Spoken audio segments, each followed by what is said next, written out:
This passage, one of my favorite, I was reading a story about an author had wrote.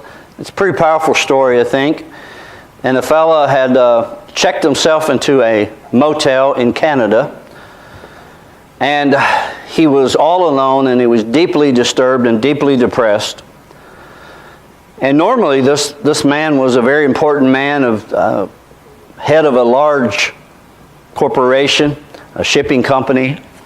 But at this moment, he's very depressed. He's come to the end of his rope.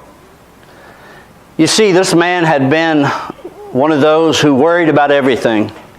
He was a constant worrier, and he was stressed out all the time about everything. He worried about his bills, his business, his family, even his pets, and everything you can imagine. He worried about things he didn't even have to worry about, and things that hadn't even happened yet. He was just a worrier, and it caught up with him. And worry, as we know, and stress will cause all kinds of problems. And so lying there on his bed that night in the hotel, he cried out and said, I just can't take it anymore. I just want to die.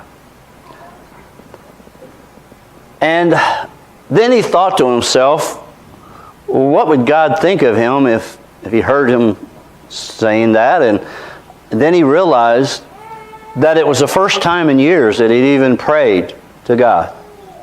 And so he began to just vent to God everything that was wrong and everything he was going through. And he told God all that he was going through and how he just wanted to give up and couldn't stand it anymore.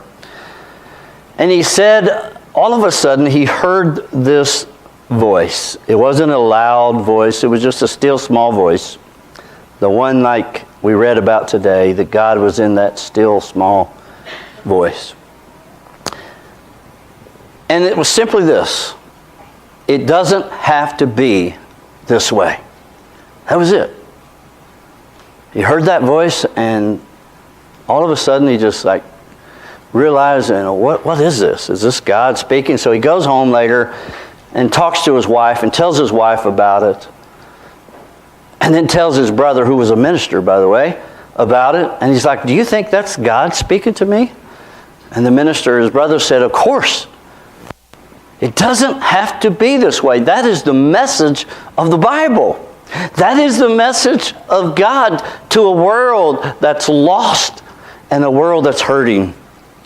That is God speaking to you. It doesn't have to be this way. That is why Jesus came and died on the cross, to let the world know it doesn't have to be this way.